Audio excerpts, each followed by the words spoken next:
Kisah santet mantan pacarku, bayang-bayang pengkhianatan yang tak pernah pudar. Saya ingat betul hari pertama kami bertemu, di sebuah kafe kecil di pinggiran kota Yogyakarta yang dikelilingi oleh pohon-pohon beringin raksasa, pohon-pohon yang konon menyimpan rahasia-rahasia kuno dari para dukun Jawa yang pernah hidup di sana. Bisik-bisik angin di antara daun-daunnya seperti doa-doa yang tak terucap untuk cinta yang abadi atau kehancuran yang tak terelakkan. Namanya Ratih, seorang wanita berusia 28 tahun saat itu, dengan rambut hitam panjang yang mengalir seperti sungai malam yang tenang, mata coklatnya yang dalam seperti sumur tua di desa-desa Jawa yang penuh misteri, dan senyumnya yang bisa melelehkan es di musim kemarau, senyum yang membuat hati saya, seorang pria biasa bernama Andi berusia 30 tahun, seorang pegawai kantor sederhana di sebuah perusahaan swasta yang sibuk dengan rutinitas harian seperti roda gigi yang aus, jatuh cinta seketika tanpa saya sadari bahwa itu adalah awal dari sebuah mimpi buruk yang akan menyelimuti hidup saya seperti kabut tebal yang menutupi Gunung Merapi saat malam tiba. Ratih bekerja sebagai guru seni di sebuah sekolah menengah atas di kota itu, seorang wanita yang penuh dengan semangat hidup, suka melukis pemandangan alam Jawa dengan warna-warna cerah yang kontras dengan kegelapan yang tersembunyi di balik kepribadiannya, kepribadian yang seperti bunga Kamboja yang mekar indah di malam hari tapi menyimpan duri-duri tajam yang bisa melukai siapa saja yang terlalu dekat. Kami bertemu secara kebetulan. Saya sedang duduk sendirian dengan secangkir kopi hitam yang pahit seperti pil pelupa untuk hari-hari kesepian saya setelah putus dari pacar sebelumnya, dan dia masuk dengan tawa riang bersama teman-temannya. Suaranya seperti lonceng angin yang bergema di candi-candi kuno, menarik perhatian semua orang di kafe itu. Saat itu, saya berani mendekatinya, berpura-pura bertanya tentang lukisan abstrak yang tergantung di dinding kafe. Padahal hati saya sudah berdegup kencang seperti genderang perang di upacara adat Jawa yang penuh ritual mistis.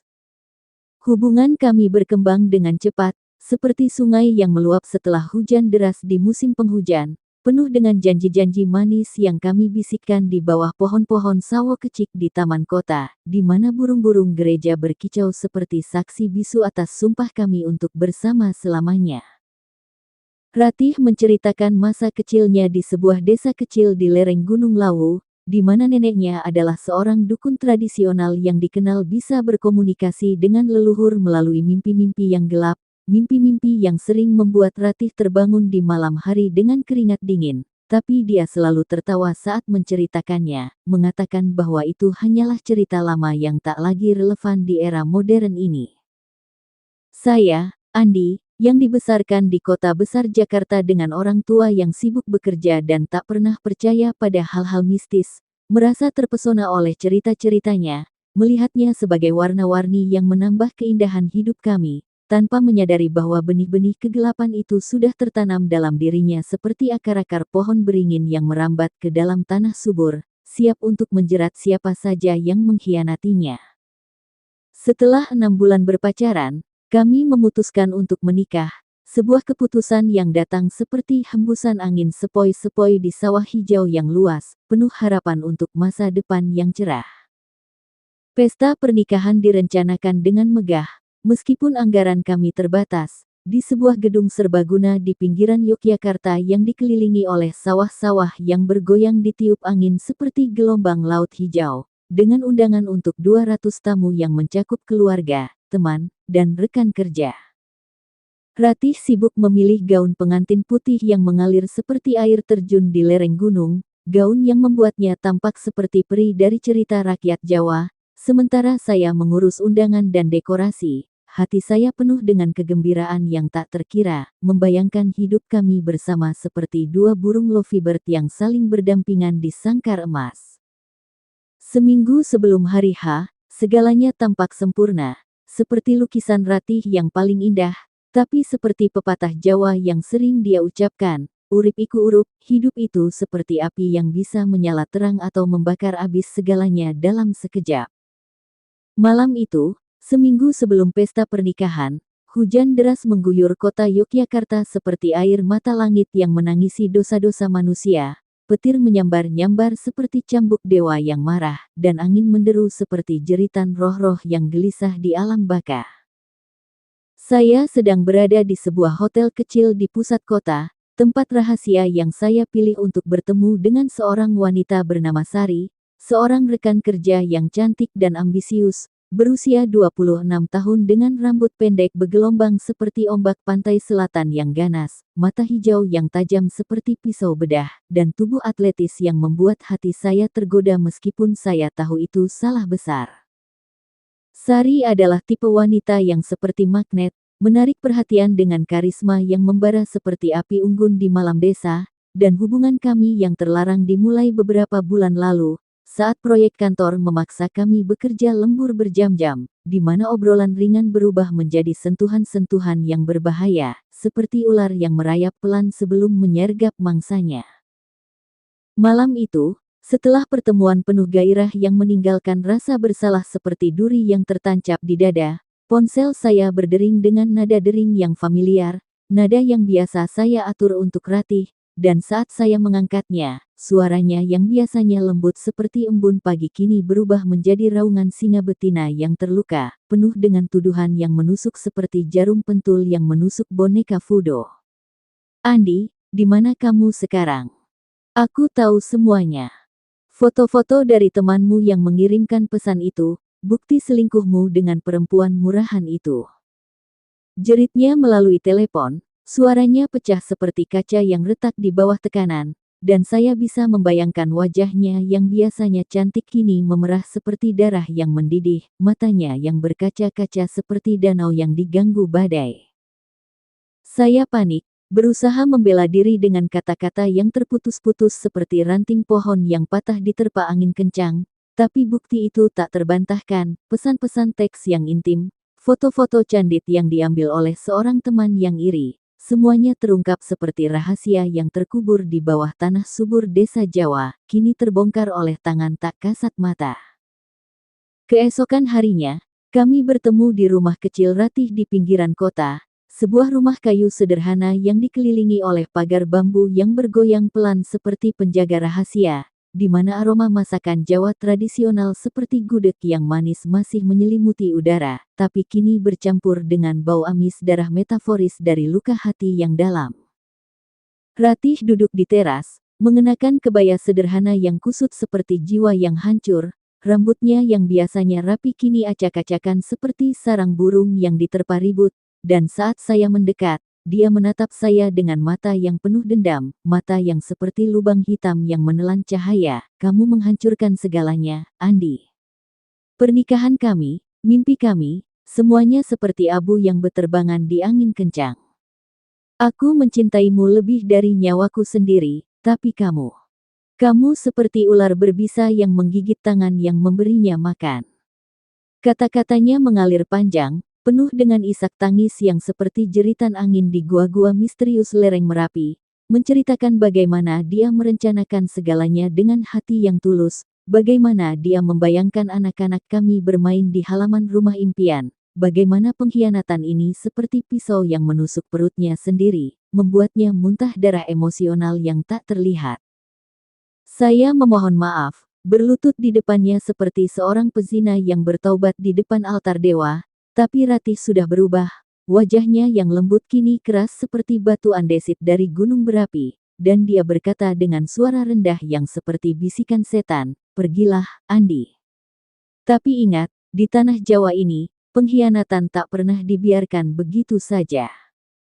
Leluhurku mengajarkan bahwa dendam adalah api yang tak padam, dan suatu hari, kamu akan merasakan apa yang aku rasakan sekarang."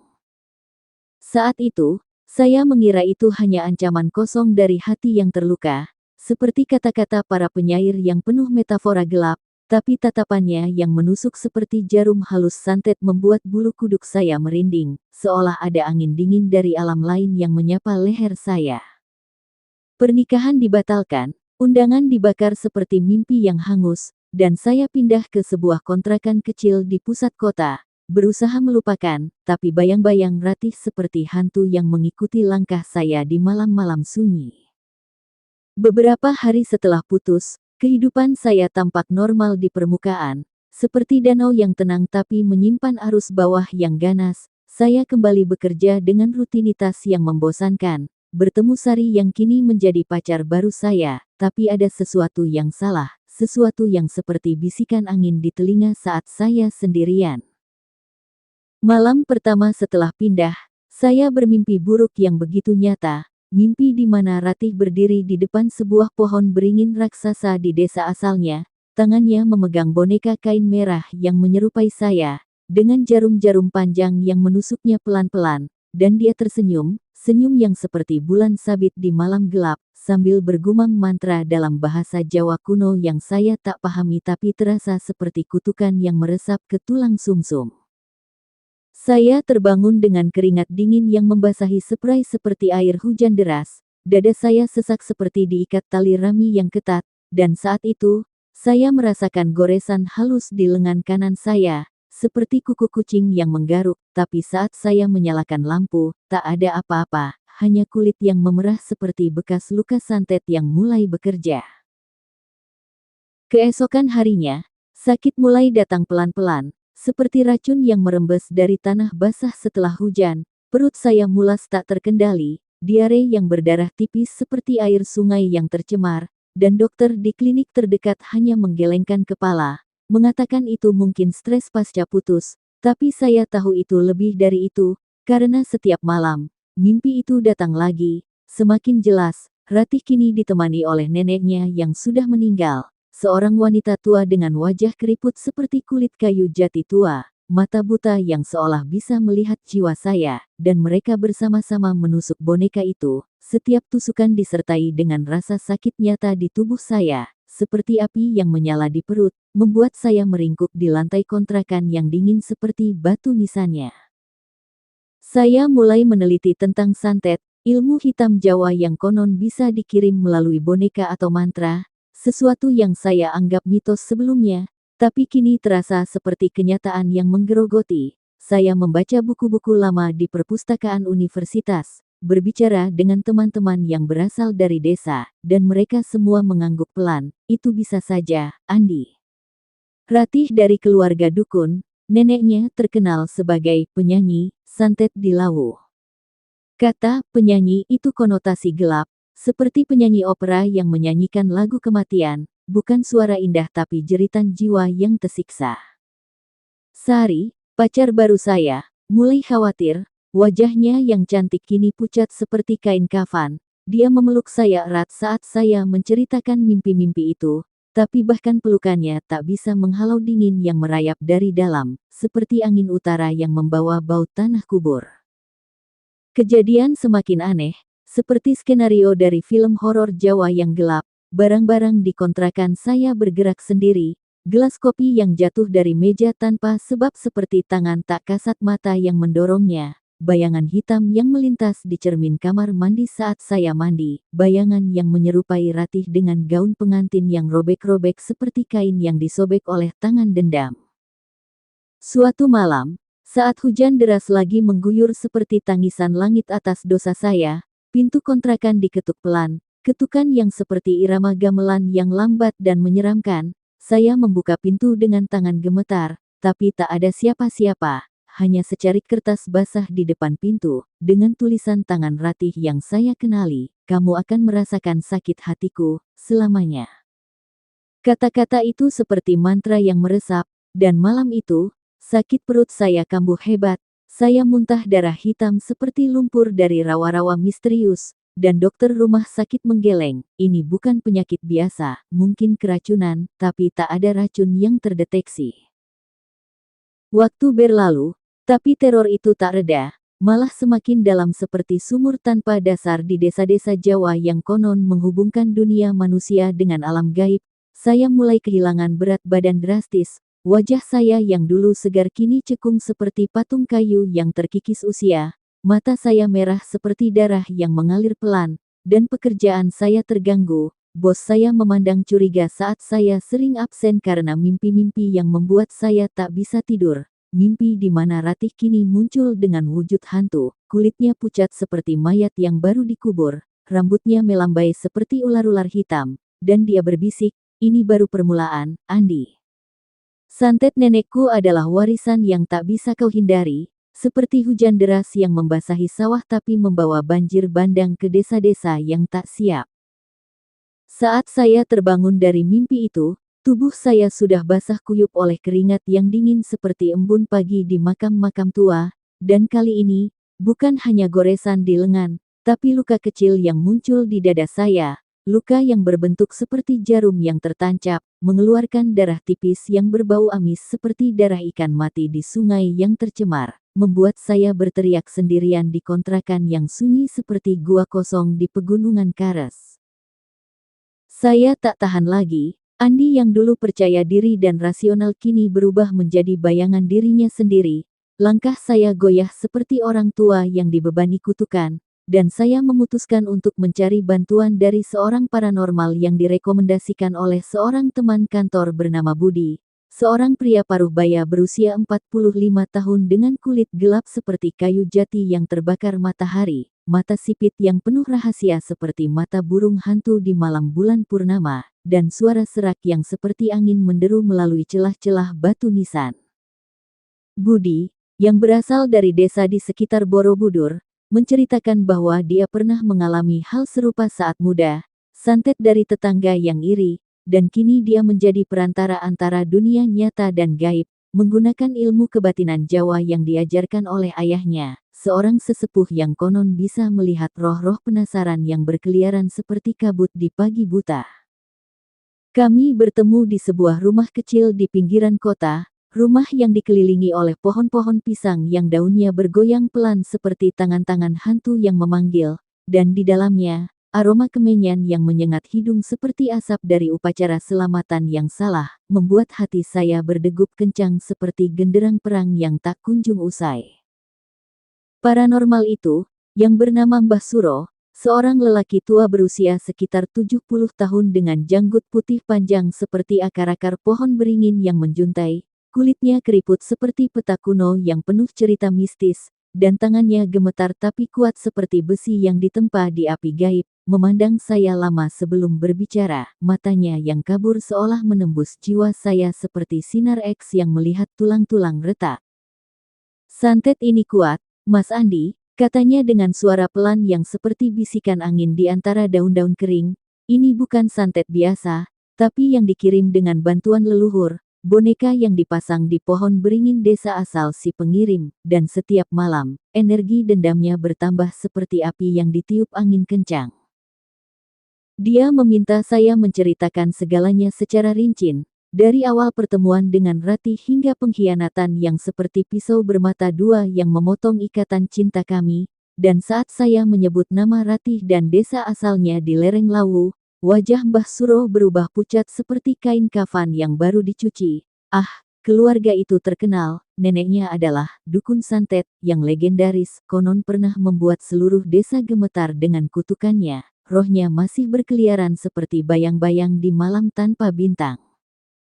Mbah Suro melakukan ritual penyucian, membakar daun sirih dan tembakau di sebuah mangkuk tanah liat yang retak-retak seperti jiwa yang terpecah, menyanyikan mantra Jawa kuno yang suaranya bergema seperti lonceng gamelan yang rusak, dan meminta saya minum ramuan herbal yang pahit seperti racun penawar, ramuan yang konon bisa menangkal serangan gaib tapi membuat perut saya bergejolak seperti lautan yang diterpa badai. Setelah ritual itu, untuk sementara, mimpi-mimpi itu reda, seperti badai yang berhenti sejenak sebelum datang lagi lebih ganas, tapi sakit fisik saya tak hilang sepenuhnya. Perut saya masih mulas sesekali, seperti ada tangan tak kasat mata yang meremas usus saya dari dalam, dan Sari, pacar saya yang setia meskipun teror ini, mulai menjauh pelan-pelan, wajahnya yang dulu cerah kini gelisah seperti burung yang terperangkap di sangkar. Dia berkata, "Andi, aku takut, ini seperti kutukan yang menular, aku merasakan dingin di punggungku saat tidur di sampingmu." Saya memahami ketakutannya, karena bahkan di siang hari, saat matahari bersinar terik seperti api yang membakar dosa, saya merasakan tatapan Ratih dari kejauhan, tatapan yang seperti jarum halus yang menusuk belakang leher, membuat saya sering menoleh ke belakang di jalanan ramai kota. Namun, kedamaian sementara itu tak bertahan lama. seperti istirahat singkat di antara gelombang ombak pantai selatan yang ganas. 2 minggu setelah ritual, kejadian baru datang seperti hantu yang haus darah. Saya menerima paket misterius di kantor, sebuah kotak kayu kecil yang diukir dengan motif wayang kulit yang menyeramkan. Motif yang menggambarkan tokoh-tokoh jahat dari cerita Mahabharata Jawa, dan di dalamnya, sebuah boneka kain merah kecil yang menyerupai saya, dengan wajah yang dijahit kasar tapi mata yang terbuat dari manik-manik hitam yang seolah hidup, menatap saya dengan tatapan penuh dendam seperti mata Ratih saat kami putus. Saat saya menyentuhnya, tangan saya langsung kesemutan seperti tersengat lebah berbisa, dan malam itu, mimpi kembali datang lebih mengerikan. Ratih kini berdiri di depan pohon beringin desanya, dikelilingi oleh roh-roh nenek moyangnya yang berbentuk bayangan hitam seperti asap kemenyan yang membentuk wajah-wajah mengerikan, dan dia menusuk boneka itu berkali-kali. Setiap tusukan disertai dengan jeritan saya yang nyata, karena sakitnya terasa di hati saya, seperti ada pisau yang benar-benar memotong daging, membuat darah mengalir dari mulut saya saat terbangun, darah yang hangat dan asin seperti air mata pengkhianatan. Saya panik, membawa boneka itu ke Mbah Suro, yang saat melihatnya, tubuhnya gemetar seperti daun pisang diterpa angin ribut. Ini boneka pengirim santet, Mas. Harus dibakar dengan ritual khusus di tempat suci, tapi hati-hati, membakarnya bisa membangkitkan amarah roh yang lebih besar, seperti membuka pintu neraka yang terkunci. Kami pergi ke sebuah makam kuno di lereng Merapi, tempat yang dikelilingi oleh batu-batu besar yang konon adalah penjaga alam gaib. Udara di sana dingin seperti napas kematian, dan Mbah Suro membakar boneka itu di atas api unggun yang dikelilingi garam dan daun sirih. Nyanyian mantranya bergema seperti jeritan angin di antara batu-batu itu, tapi saat api menjilat boneka, angin tiba-tiba menderu kencang seperti kemarahan dewa gunung, dan saya melihat bayangan Ratih melintas di antara pohon-pohon, bayangan yang tertawa pelan seperti lonceng angin yang rusak, membuat hati saya membeku seperti es di puncak gunung. Setelah pembakaran boneka itu, saya berpikir teror telah berakhir. Seperti matahari yang terbit setelah malam panjang penuh mimpi buruk, tapi justru sebaliknya, santet itu seperti api yang ditekan tapi menyala lebih besar di bawah permukaan. Kejadian-kejadian aneh semakin sering, seperti hujan deras yang tak kunjung reda di musim kemarau. Di kantor, komputer saya tiba-tiba mati saat saya sedang mengetik laporan penting. Layarnya berkedip-kedip menampilkan gambar boneka merah yang tersenyum sinis, membuat rekan-rekan kerja memandang saya dengan tatapan curiga seperti melihat orang kesurupan, dan Sari akhirnya meninggalkan saya, dengan air mata yang mengalir seperti sungai yang meluap. Dia berkata, "Maaf, Andi, aku tak kuat, ini seperti kutukan yang merayap ke hidupku juga. Aku bermimpi tentang wanita itu, Ratih, yang menatapku dengan mata penuh api." Kehilangan Sari membuat hati saya semakin hancur, seperti gelas kaca yang jatuh ke lantai keras, pecah menjadi serpihan-serpihan yang menusuk jiwa, dan saya sendirian sekarang. Kontrakan saya yang dulu hangat kini dingin seperti makam yang baru digali, di mana setiap sudut gelap seolah menyimpan mata-mata gaib yang mengawasi. Suatu hari, dorongan aneh datang seperti panggilan dari alam bawah sadar. Saya memutuskan untuk pergi ke desa asal Ratih di lereng Gunung Lawu. Sebuah perjalanan yang seperti ziarah ke neraka pribadi, naik bas tua yang bergoyang-goyang di jalan berliku seperti ular raksasa yang menggeliat, melewati sawah-sawah hijau yang kontras dengan kegelapan yang saya rasakan di dada, dan saat tiba di desa itu, udara terasa berat seperti ditindih batu besar. Desa kecil dengan rumah-rumah kayu yang atapnya miring seperti punggung orang tua yang bungkuk, dikelilingi pohon beringin raksasa yang akarnya merambat seperti tangan-tangan raksasa yang siap menjerat, dan penduduk desa memandang saya dengan tatapan aneh, tatapan yang seperti tahu rahasia gelap yang saya bawa. Saya mencari rumah Ratih, sebuah rumah sederhana di pinggir desa yang dikelilingi pagar anyaman bambu yang bergoyang pelan seperti bisikan rahasia. Dan saat saya mengetuk pintu, pintu terbuka pelan, dan di sana berdiri Ratih, tapi bukan Ratih yang saya kenal. Wajahnya lebih kurus, mata coklatnya kini hitam pekat seperti sumur tanpa dasar. rambutnya yang panjang kini diikat sederhana tapi seolah hidup, bergoyang tanpa angin, dan dia tersenyum, senyum yang dingin seperti es di musim dingin Jawa yang jarang datang. "Andi, kamu datang juga," katanya dengan suara lembut tapi penuh racun seperti madu yang dicampur arsenik, mengundang saya masuk ke ruang tamu yang gelap, di mana aroma kemenyan dan bunga Kamboja menyengat seperti parfum kematian, dan di dinding, tergantung lukisan-lukisannya yang dulu cerah kini gelap, menggambarkan hantu-hantu Jawa dengan warna merah darah dan hitam malam. Kami berbicara panjang, seperti dua roh yang bertemu di alam baka. Saya memohon ampun atas pengkhianatan saya, menceritakan bagaimana santet itu menghancurkan hidup saya, bagaimana mimpi-mimpi itu seperti cambuk yang menghantam jiwa setiap malam, bagaimana tubuh saya melemah seperti pohon yang kering kerontang di musim kemarau panjang, dan air mata saya mengalir seperti sungai yang tak terkendali, tapi Ratih hanya tertawa pelan, tawa yang seperti jeritan burung gagak di pagi buta. "Kamu pikir ini santet? Ini baru balasan, Andi. Nenekku mengajarkan bahwa pengkhianat harus merasakan sakit yang sama, dan santet ini hanyalah pintu gerbang. Roh dendamku yang sebenarnya adalah hantu yang akan mengikuti kamu selamanya, seperti bayang-bayang yang tak pernah lepas dari tubuh di bawah matahari." Dia mengaku telah pergi ke makam neneknya di belakang rumah, makam yang sederhana tapi dikelilingi batu-batu hitam yang konon adalah penjaga kutukan. Dan di sana, dia melakukan ritual santet dengan boneka yang dia buat sendiri, menusuknya dengan jarum-jarum dari tulang ayam hitam yang dikorbankan di malam bulan sabit, mantra-mantra yang dia pelajari sejak kecil dari neneknya, mantra yang seperti lagu pengantar tidur tapi membawa mimpi buruk abadi. Saat dia menceritakan itu, ruangan terasa semakin dingin, seperti ada angin dari makam yang menyusup melalui celah-celah dinding, dan tiba-tiba, saya merasakan sakit hebat di perut lagi, lebih parah dari sebelumnya, seperti ada tangan yang meremas jantung saya dari dalam, membuat saya terjatuh ke lantai kayu yang dingin, napas saya tersengal seperti ikan yang terhempas ke daratan kering.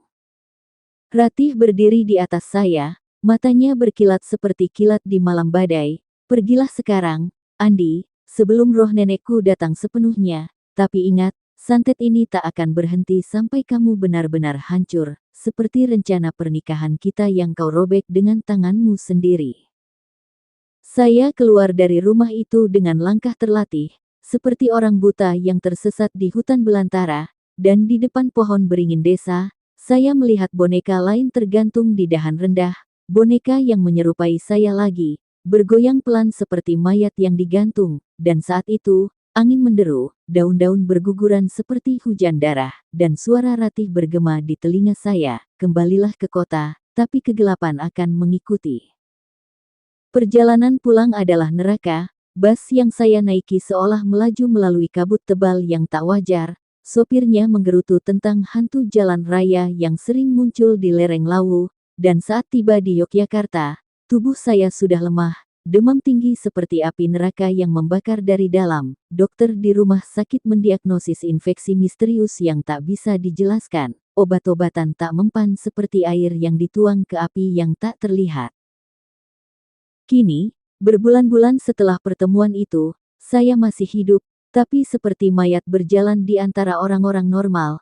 Wajah saya pucat seperti kain kafan yang kusut. Berat badan saya turun drastis hingga tulang-tulang menonjol seperti patung kayu yang terkikis angin, dan mimpi-mimpi itu datang setiap malam. Semakin nyata, Ratih kini ditemani oleh sosok neneknya yang utuh, wanita tua dengan gaun kebaya hitam yang melambai seperti sayap kelelawar. Tangannya memegang keris pusaka yang bilahnya berkilau seperti darah segar, dan mereka menari di sekitar saya dalam mimpi, tarian yang seperti topeng wayang yang hidup. Setiap gerakan disertai tusukan tak kasat mata yang membuat tubuh saya sakit saat bangun. Mbah Suro masih membantu saya dengan ritual-ritual bulanan, tapi dia menggelengkan kepala setiap kali. "Santet ini dalam, Mas, mungkin butuh bertahun-tahun untuk lepas, atau selamanya jika dendam si pengirim tak padam." Saya tak pernah bertemu Ratih lagi. Rumor dari desa mengatakan dia pindah ke kota lain, tapi bayang-bayangnya masih ada, seperti kabut yang tak pernah hilang di pagi hari, dan kadang, di malam-malam sunyi, saya mendengar ketukan di pintu kontrakan, ketukan yang pelan tapi insisten seperti panggilan dari alam baka, dan saat membuka, tak ada siapa-siapa, hanya angin dingin yang membawa bau tanah basah dan kemenyan. Sari tak kembali, teman-teman menjauh, keluarga saya di Jakarta mengira saya gila saat saya ceritakan, tapi saya tahu ini nyata, pengkhianatan saya seperti membuka pintu kegelapan yang tak bisa ditutup lagi. Dan santet itu bukan hanya serangan fisik, tapi racun yang meresap ke jiwa, membuat saya mempertanyakan setiap bayangan, setiap suara angin malam yang berhembus melalui jendela kontrakan saya yang retak seperti jiwa yang terbelah dua, suara angin yang seolah membawa pesan-pesan dari dunia gaib, pesan-pesan yang berbisik tentang dosa pengkhianatan yang tak pernah benar-benar terampuni. Meskipun saya telah berlutut dalam doa-doa yang putus asa di masjid-masjid kota atau di depan altar leluhur yang saya buat sendiri dari kayu jati tua yang saya beli dari pasar antik, altar yang kini berdebu seperti harapan yang pudar di bawah terik matahari Yogyakarta yang tak kenal ampun. Hidup saya kini seperti roda yang berputar di tempat, setiap hari adalah pengulangan dari siksaan yang sama, bangun dengan tubuh pegal seperti dibebani batu nisan, pergi bekerja dengan langkah gontai yang membuat rekan-rekan kantor berbisik-bisik di belakang punggung saya seperti angin yang membawa gosip desa tentang orang kesurupan, dan pulang ke kontrakan yang kini terasa seperti kandang bagi hantu pribadi saya, di mana dinding-dindingnya seolah bernapas pelan, menyerap keringat ketakutan saya dan memancarkannya kembali sebagai dingin yang merayap di tulang belakang. Mbah Suro, sang paranormal yang menjadi satu-satunya sahabat dalam kegelapan ini, sering datang ke kontrakan saya di malam-malam bulan sabit yang tipis seperti pisau bedah yang siap mengiris rahasia, membawa tas kain usang yang berisi daun-daun herbal kering seperti daun makam yang gugur, garam kasar yang konon bisa menangkal roh jahat seperti pagar tak kasat mata, dan botol-botol kecil berisi air suci dari sumber mata air di lereng Merapi yang airnya dingin seperti napas kematian tapi konon membersihkan jiwa dari noda dosa. Ritual-ritualnya semakin rumit seiring waktu, tak lagi hanya pembakaran kemenyan sederhana yang asapnya mengepul seperti kabut pagi di sawah, tapi kini melibatkan puasa 3 hari yang membuat tubuh saya lemah seperti daun kering yang siap tercerabut angin, diikuti dengan meditasi di lantai dingin kontrakan di mana Mbah Suro memandu saya membayangkan cahaya putih yang membersihkan kegelapan, cahaya yang seperti fajar yang lambat datang setelah malam panjang penuh mimpi buruk, tapi bahkan dalam meditasi itu, wajah Ratih muncul seperti bayangan yang tak mau hilang. Tersenyum dengan bibir merah darah yang konotasi seperti luka terbuka yang tak pernah sembuh, berbisik, "Kamu milikku selamanya, Andi," seperti janji pernikahan yang kau ingkari tapi tak bisa kau hapus dari buku nasib. Suatu malam, setelah ritual yang melelahkan di mana Mbah Suro menyanyikan kidung Jawa kuno yang suaranya serak seperti jeritan angin di antara reruntuhan candi Prambanan yang angker, dia duduk di depan saya dengan wajah lelah yang keriputnya semakin dalam seperti sungai kering yang retak-retak, dan berkata dengan nada pelan yang penuh beban seperti beban leluhur yang diturunkan turun-temurun, "Mas Andi, santet ini bukan hanya dari Ratih, tapi dari roh neneknya yang haus keadilan, roh yang konon tak pernah tenang karena saat hidup, dia pernah disakiti oleh suaminya yang selingkuh, dan dendam itu seperti api abadi yang dilarung di gunung, menyala terus-menerus. Untuk mematahkan kutukan ini, kamu harus menghadapi sumbernya, pergi ke makam nenek Ratih dan meminta maaf secara langsung, tapi hati-hati, makam itu dijaga oleh penjaga gaib yang seperti anjing hitam dari alam baka, gigitannya bukan di tubuh tapi di jiwa, membuat orang gila atau hilang selamanya." Kata-katanya membuat hati saya bergetar seperti dawai siter yang dipetik kasar, karena ide menghadapi makam itu seperti melompat ke jurang tanpa dasar, tapi saya tahu, tak ada pilihan lain, hidup seperti ini lebih buruk dari kematian, seperti mayat yang dipaksa berjalan di antara yang hidup, merasakan setiap hembusan angin sebagai ancaman. Keesokan harinya, dengan tekad yang rapuh seperti daun kering di musim kemarau, saya mempersiapkan perjalanan kembali ke desa Ratih di lereng Gunung Lawu, membawa sesajen sederhana yang disarankan Mbah Suro, bunga kamboja putih yang konotasi seperti kemurnian yang hilang, nasi kuning yang harum seperti doa pengampunan, dan telur ayam kampung yang bulat sempurna seperti simbol jiwa yang utuh, semuanya dibungkus dalam daun pisang yang basah oleh embun pagi. Perjalanan itu lebih mengerikan dari sebelumnya. Bas yang saya naiki kali ini seperti kendaraan roh yang melaju melalui kabut tebal yang tak wajar di siang hari, kabut yang seperti napas nenek Ratih yang dingin, dan sopir bas, seorang pria tua dengan mata merah seperti darah, memandang saya melalui kaca spion dengan tatapan yang seolah tahu tujuan saya, bergumam pelan, "Hati-hati, Mas." Lalu lagi gelisah, roh-rohnya bangun karena dendam yang lama. Saat tiba di desa, matahari sudah condong ke barat seperti matahari terbenam yang lambat, mewarnai langit dengan jingga darah yang konotasi seperti darah pengorbanan, dan desa terasa lebih sepi dari kunjungan sebelumnya. Penduduknya menghilang ke dalam rumah-rumah kayu mereka seperti tikus yang bersembunyi dari kucing liar, meninggalkan jalan tanah yang berdebu seperti kulit gajah yang kering. Rumah Ratih kosong sekarang. Pintunya terkunci dengan gembok karat seperti mulut yang disegel rahasia, dan tetangga yang saya tanya hanya menggelengkan kepala dengan wajah pucat seperti hantu yang baru bangun. Dia pergi ke kota besar, katanya, tapi sejak itu, makam neneknya sering bergetar di malam hari, seperti ada yang marah di bawah tanah. Saya melanjutkan ke belakang desa, melewati sawah-sawah yang kini gelap seperti lautan tinta, menuju makam nenek Ratih yang terletak di bawah pohon beringin raksasa yang akarnya merambat seperti ular-ular raksasa yang siap menelan korban. Makam sederhana dari batu alam yang ditumbuhi lumut hijau seperti kulit mayat yang membusuk pelan, dan di depannya, sebuah batu nisan kecil dengan ukiran nama, Mbok Sarijem, yang huruf-hurufnya pudar seperti ingatan yang hilang. Saat saya mendekat, angin tiba-tiba berhenti. Udara menjadi berat seperti ditindih awan hitam, dan burung-burung di pohon beringin beterbangan panik seperti jiwa-jiwa yang terganggu, meninggalkan keheningan yang menusuk telinga seperti jarum halus santet. Saya meletakkan sesajen di depan makam, berlutut di tanah lembab yang bau amis seperti darah lama, dan mulai berdoa dengan suara gemetar seperti daun yang bergoyang ditiup angin ribut, menceritakan segalanya secara rinci.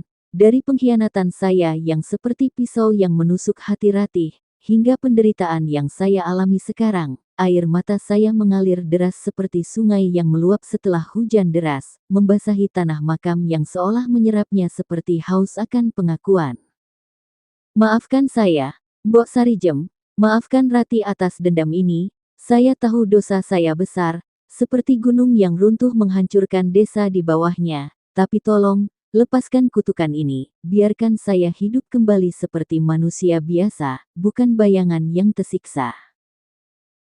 Kata-kata saya bergema pelan di keheningan itu, tapi tiba-tiba, tanah di depan makam bergetar halus seperti denyut nadi yang bangun dari tidur panjang, dan dari balik pohon beringin, muncul bayangan hitam yang tinggi kurus seperti sosok nenek yang bangkit dari kubur. Wajahnya keriput tapi mata butanya seolah melihat langsung ke lubuk hati saya. Tangannya yang kurus memegang boneka kain merah yang menyerupai Ratih sekarang. Dan suara serak yang seperti angin menderu melalui celah batu nisan bergema. "Pengkhianatanmu seperti racun yang meresap ke darah keluargaku. Anakku Ratih menderita seperti aku dulu. Dan santet ini adalah keadilan, tapi jika kau bersumpah tak pernah lagi menyakiti, mungkin rohku akan diam. Tapi ingat, satu pelanggaran lagi, dan pintu neraka akan terbuka lebar untukmu." Bayangan itu memudar pelan seperti asap kemenyan yang tersapu angin, meninggalkan hening yang lebih dalam, dan saat itu, saya merasakan beban di dada saya ringan sedikit, seperti batu besar yang digulingkan dari atas tubuh, tapi bukan sepenuhnya hilang, masih ada sisa dingin yang merayap seperti akar yang belum tercabut sepenuhnya. Saya pulang ke Yogyakarta dengan tubuh lelah tapi hati yang sedikit lega, seperti pelari maraton yang melihat garis finish di kejauhan, dan malam-malam berikutnya, mimpi-mimpi itu mulai pudar, tak lagi datang setiap hari tapi sesekali seperti hantu yang enggan pergi. Ratih muncul tapi tak lagi menusuk, hanya menatap dengan mata yang sedih seperti danau yang tenang setelah badai, seolah dendamnya mulai luntur seperti cat lukisan yang terhapus hujan. Waktu berlalu seperti sungai yang mengalir pelan setelah banjir. Berbulan-bulan kemudian, tubuh saya mulai pulih secara perlahan, berat badan naik sedikit seperti tanah yang subur kembali setelah kemarau panjang. Wajah saya tak lagi pucat seperti kain kafan tapi mulai berwarna seperti bunga yang mekar kembali di musim semi Jawa yang singkat, dan Mbah Suro tersenyum tipis saat ritual terakhir kami. Roh itu mendengar, Mas Andi, tapi santet seperti luka lama, bekasnya akan ada selamanya, buat pelajaran agar kau tak ulangi dosa.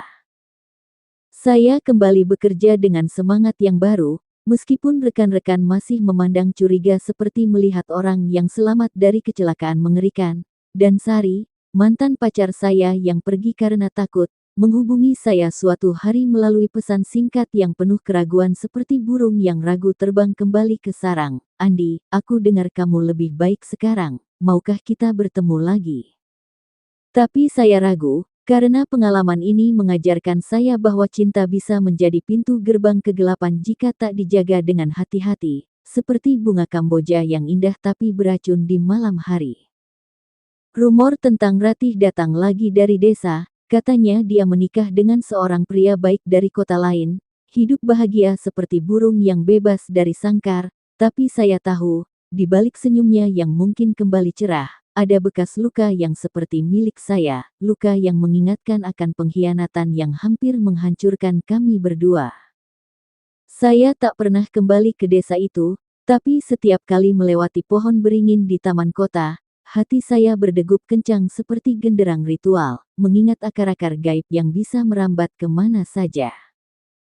Kini, saya menulis cerita ini sebagai pengakuan dan peringatan, seperti batu nisan yang bercerita tentang kematian yang tak terlihat, agar siapapun yang membaca atau mendengar tak pernah meremehkan kekuatan dendam, terutama di tanah Jawa yang penuh misteri seperti samudera dalam yang menyimpan hiu-hiu tak kasat mata.